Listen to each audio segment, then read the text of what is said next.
So just as a reminder for our roadmap of the month, last week we introduced the Enneagram, talked about the basics of triads, wings, stress and security numbers, and summarized the 9 types. I've been really grateful to be getting a lot of feedback from you all, some of you all who are curious about your own types, and I did get permission from one of you all to share the conversation that I had. I had one person come up and express some concern that we live in a world where we are all very quick to label one another, aren't we, right?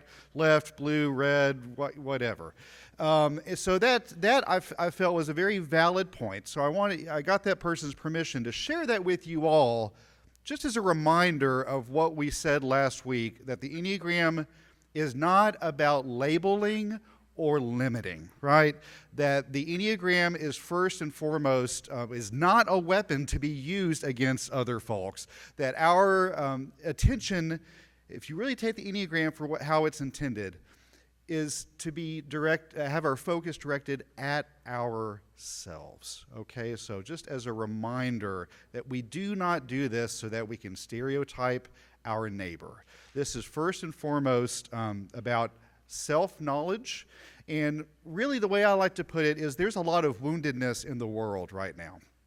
Now, I think that as Christians, we are called to do our best in Jesus' name not to add to the woundedness of the world. And one of the ways that we can do that is by knowing ourselves and how we operate. So today we are going to go through the gut triad, which are types 8, 9, and 1.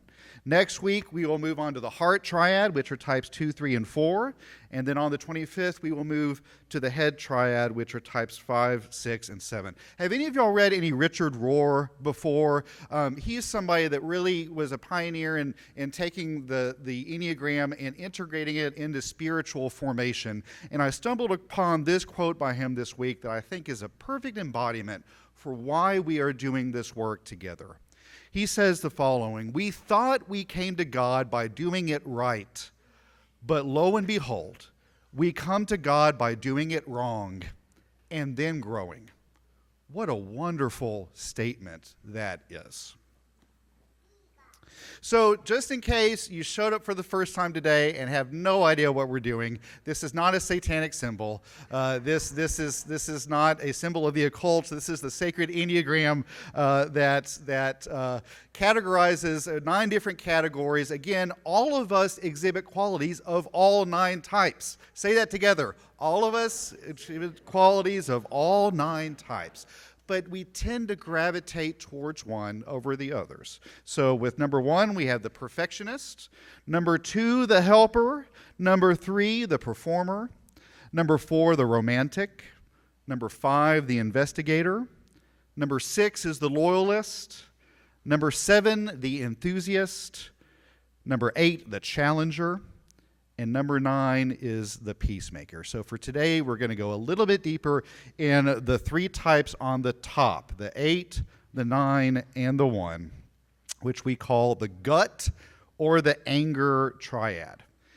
These types are driven by anger and deal with it in very different ways. I want to remind us that anger is not a bad thing, right?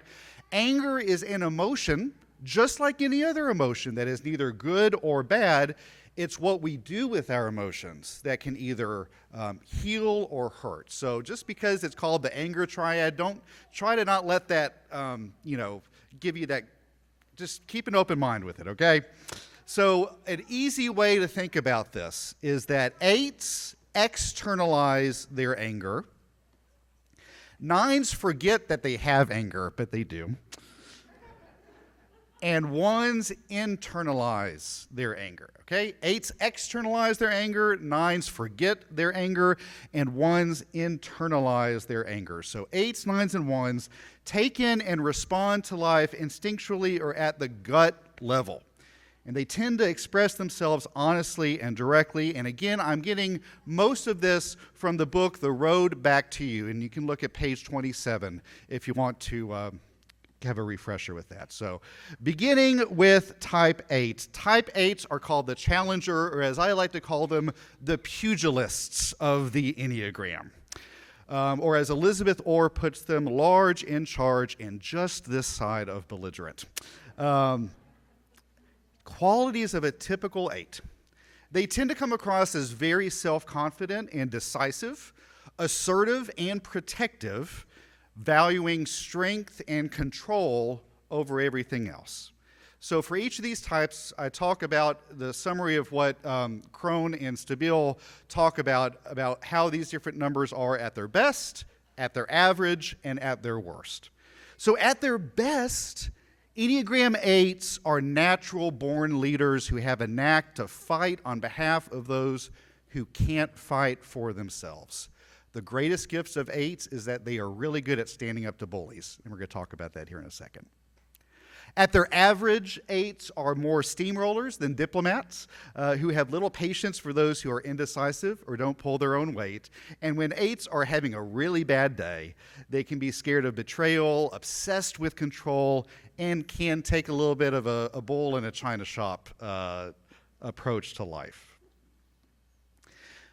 But here are the gifts of Enneagram 8s. If you are an Enneagram 8, then these are probably some things you're really good at. 8s get things done. Think about the book of James that we journeyed through earlier this year, when James says that we must be doers of the word and not merely hearers. 8s are really good at that. 8s are natural-born leaders. And as I mentioned in the previous slide, 8s can stand up to bullies like no other. It's a bit ironic that with 8s being bold, brash, and assertive, sometimes you may be tempted into thinking that an 8 is a bully, but most 8s aren't bullies. Most 8s are people who stand up to bullies when they're at their healthiest, and we need that. I know, sweetheart. And the other gift that 8s bring to the church and bring to us is the truth. They want the truth, the whole truth, and what? Nothing but the truth. And we need truth-telling right now. That's one of the gifts of the church at our best, is telling the truth. And 8s are the poster children for the truth, whether that's a fun truth or an uncomfortable truth that we need to reckon with. So we talked about the gifts of type 8s. Their stumbling blocks is sometimes they can be obsessed with control. Sometimes their combativeness can sabotage their relationships if they're not careful. And the other thing that 8s really need to watch out for is burnout. Because as Crone and Stabile put it, 8s don't come with a dimmer switch. They're either 0% or 150%, which can be a wonderful gift, but 8s need to be really careful to take care of themselves and know that life is a marathon and not a race. Now, I want to say a quick word about female 8s. The stereotypical qualities of an 8, being bold, brash, assertive, are often positively attributed to men, but negatively attributed to women because of what? The patriarchy, okay? So I just want to mention that because Crone and Stabile make the case that female 8s are often the most misunderstood and mistreated of the 8s. So I just think that's a really important disclaimer for us to be aware of how cultural assumptions that we bring to sex and gender make a difference. So if you're an 8 and you lean more into your 7 wing, you are probably more outgoing, energetic, fun, and sometimes reckless, okay? Sometimes we need a little bit of recklessness. That's okay. If you're an 8 and you lean more into your 9 wing, you probably have a little bit more of a measured approach to life, a little more openness to cooperation over competition. If you're an 8 and you are in a place of stress, you can tend to take on the unhealthy tendencies of 5s and withdraw a little bit and become a little bit less connected to their emotions. But when 8s are doing really well and are healthy, they tend to take on the positive attributes of 2s and can balance their bold, brash nature with more of a caring, tender, and gentle nature. Now, I also wanted to add opportunities for spiritual growth, because if you're an 8, then practice moderation and rest. I know if you're an 8, that might not be something that you think you have time to do, but it can be really healing. Befriend your inner child. Be playful and silly. Remember that space between stimulus and response that we talked about from Viktor Frankl and Brené Brown a few weeks ago. And finally, you can practice vulnerability. Now, just for fun, I wanted to come up with a theme song for each type in their health and in their stress. The health song for Enneagram 8s is Fight Song by Rachel Platten, okay? Their stress song is Killing in the Name Of by Rage Against the Machine. Even if you don't know that song, probably by the title you can tell what it's about. And I also wanted to come up with a Bible character that I thought embodied each, and I chose Shiphrah and Puah. Shiphrah and Puah were the two midwives in the first chapter of Exodus who refused Pharaoh's command to kill all of the baby Hebrew boys. Y'all remember that story in Exodus 1? Shiphrah and Puah organized the midwives of the Israelites and said to Pharaoh, no, we're not going to do that. So I thought that was a really good example of 8s at their healthiest standing up to bullies and saying, no, this is not who we are called to be and to do. All right, moving on to the peacemakers, or as Elizabeth Orr says, comfortably numb and impressively stubborn.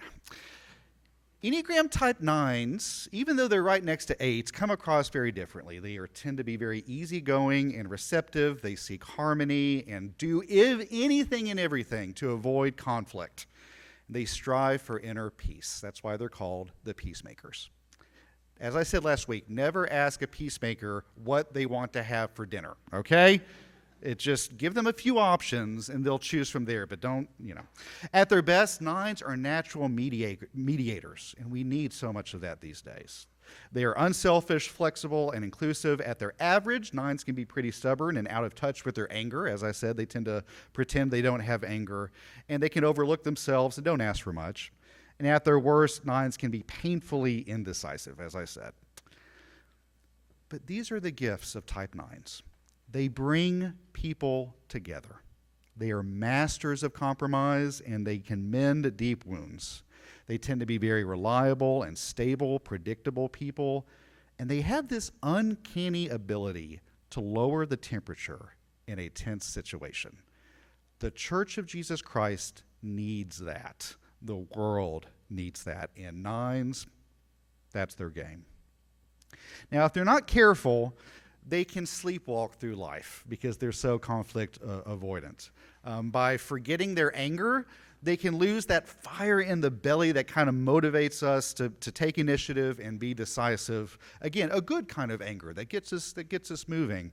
And they can tend to lose their identity because they're so quick to merge into the passions, desires, or opinions of those who are around them in the effort of preserving the peace. If you're a 9 wing 8, that's a bizarre combination right there. You tend to be a little bit more energized, confident, stubborn, outgoing. If you're a 9 wing 1, you have a very concrete sense of right and wrong and tend to be a little bit more on the introverted side. In stress, 9s go to 6s and become rigid and anxious, but when 9s are doing really well, they can integrate the positive aspects of 3s and be very goal-oriented and decisive. If you're a 9, your path to spiritual formation is saying this wonderful word, no. Say no with me. No. 9s don't know how to say that, so practice that word. Say it in the mirror in the morning when you're getting ready. If you're a 9, make space for yourself in your relationships. And finally, this might be the biggest one, find healthy ways to acknowledge, process, and vent your anger, right? In healthy ways. Stop pretending that you're not angry. All right, my take on 9s. Their health song, the theme song for 9s and health, is Good Vibrations by the Beach Boys. All right? And their stress song can be the song by John Mayer, Waiting on the World to Change. And as far as Bible characters go, I thought about Barnabas. Now, in the book of Acts, Paul/Saul, he starts off as Saul and then becomes Paul, does a 180. He starts out persecuting the Christians and then has his big moment of revelation when God bops him on the head and says, stop it. and Paul becomes the biggest champion for Christianity. Well, there's a point in the book of Acts where Paul goes to join the Christian disciples, and guess what? What do they say? No, we remember who you are. We remember what you did to us and our families and those we love. And Barnabas steps in and goes, wait. God has worked in his heart. He has had a change of heart, and Paul is now one of us. We can work together. I think Barnabas may have been a 9, because that was his peacemaking gift in that moment. And because of Barnabas's ability to hold that space, Paul went on to be one of the greatest leaders of the early church. So again, we need 9s. The Church of Jesus Christ needs 9s. And rounding out the gut or the anger triad is type 1s, or as Elizabeth Orr snarkily says, R is for reformer and resentment. Qualities of a typical 1. Principled and purposeful, they strive for perfection, as is in their name, and they have a very concrete sense of right and wrong. At their best, the perfectionists, number 1, are committed to a life of service and integrity. They're principled but patient. At their average, Enneagram 1s can be judging and have comparing minds that are quick to pick out imperfections. Again, in systems, in businesses, nonprofits, that can be a really important gift, right? But they can struggle to accept the reality of the world, imperfection. And at their worst, when 1s are having a really bad day, they can be obsessed with control and micromanaging everything, and asserting control is their only relief. But this is why the Church of Jesus Christ needs 1s. 1s can be incredibly self-disciplined and detail-oriented. 1s are constantly on the search for self-improvement and bettering the world around them. And 1s, kind of like their neighbors, the 9s, are dependable, reliable, and hardworking. Also, 1s get the job done. If they're not careful, though, 1s, their obsession with perfectionism can become a major barrier in their relationships by being overly critical and judgmental. 1s, of all the types on the Enneagram, can struggle with change the most. We all struggle with change, right? But that can be a stumbling block for 1s.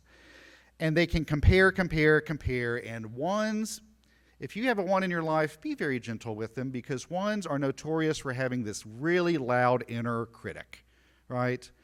So they need to remember this quote by Teddy Roosevelt, that comparison is the thief of joy. Everybody say that with me. Comparison is the thief of joy. Brene Brown talks about this a lot, if you've read any Brene Brown.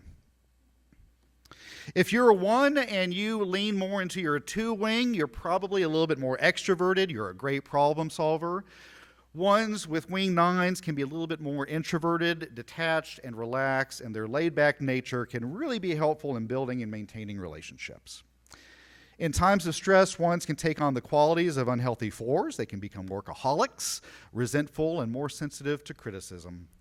And in health, 1s can take on the qualities of healthy 7s and be a little bit more spontaneous, fun, and open to trying new things. And finishing us up today with the spiritual growth for type 1s, repeat the following phrase and tattoo it somewhere on your body where you will remember it. A person does not have to be perfect to be good. That's the healing message that 1s need to hear over and over again. Or as Brene Brown says, you are imperfect and you're wired for struggle, but you are worthy of love and belonging. As I said, if you're a 1, try to find some healthy coping mechanisms to not let your inner critic consume you. Practice forgiveness for yourself and for others. And also relax. I see that. Relax and have fun. Be silly and playful. So my take on 1s. Their theme song when they are at their healthiest is Michael Jackson's song, Man in the Mirror, right? They are very good at just always trying to do better and to be better and to help the world around them be a better, kinder, more just place, and that is the gift of ones. In their stress song, their theme song is, I can do anything better than you can. I can do anything better than you. No, I can't.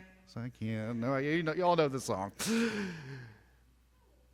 As far as a Bible character goes, you could make the case that Paul could be any number of types. But for me this week, I kind of thought of this passage from Philippians 4:8, one of the most well-known passages from Philippians, where Paul says, "Finally, beloved, whatever is true, whatever is honorable, whatever is just, whatever is pure, whatever is pleasing, whatever is commendable, if there is any excellence and if there is anything worthy of praise, think about these things." That just comes across as a one statement to me. The Church of Jesus Christ needs ones because they hold us accountable, they get things done, and they help build a world that is more just and righteous and peaceful. All right, everybody put your hand on your gut. We have finished the gut triad. Next week, we are going to go to the heart triad, which are 2s, 3s, and 4s, which are the care bears of the Enneagram. And then the final week, we'll do the head triad with the thinkers, which are Enneagrams 5, 6, and 7. Is everybody thoroughly confused, or are we doing all right? All right.